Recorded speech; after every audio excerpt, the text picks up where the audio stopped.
अगस्त 2019 में जल जीवन मिशन की घोषणा के समय कुल 18 करोड़ 70 लाख ग्रामीण परिवारों में से मात्र 3 करोड़ 23 लाख परिवारों में ही नल से पीने का पानी सप्लाई करने की व्यवस्था थी। लेकिन विगत 2 वर्षों में इन परिवारों की संख्या भी बढ़ी है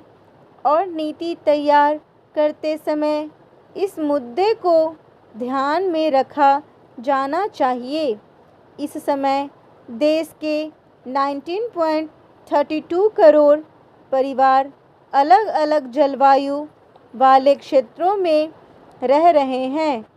भारत में ठंडे रेगिस्तान से लेकर गर्म रेगिस्तान, सिंधु गांगेय मैदानों से लेकर मैदानी इलाकों तक और विशाल कक्षारी मुख्य भूभाग 7000 किलोमीटर से भी बड़ा तटवर्ती क्षेत्र और अनेक द्वीप समूह हैं।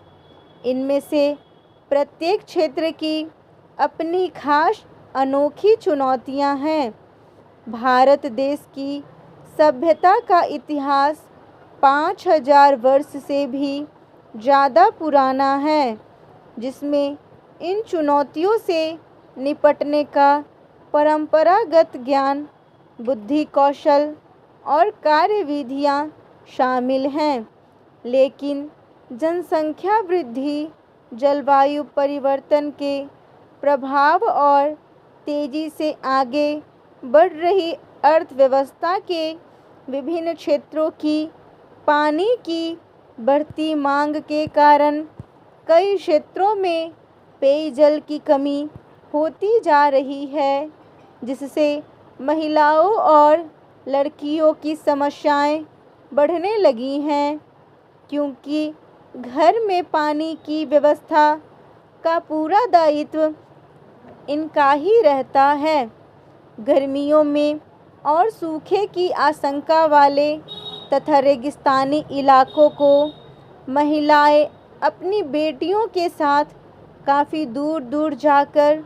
परिवार के लिए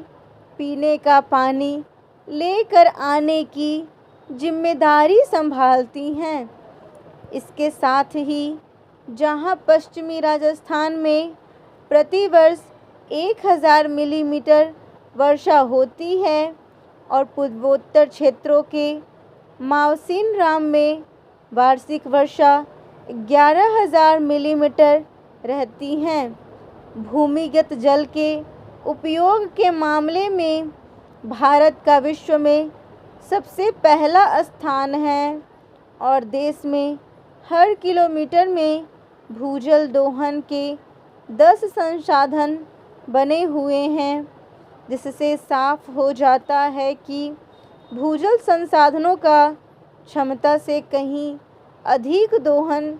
किया जा रहा है। केंद्रीय भूजल बोर्ड की 2017 की रिपोर्ट के अनुसार करीब 50% भूजल संसाधन गुणवत्ता या अपर्याप्त संख्या की समस्या से जूझ रहे हैं, जिसका अर्थ है कि देश के 50% भाग में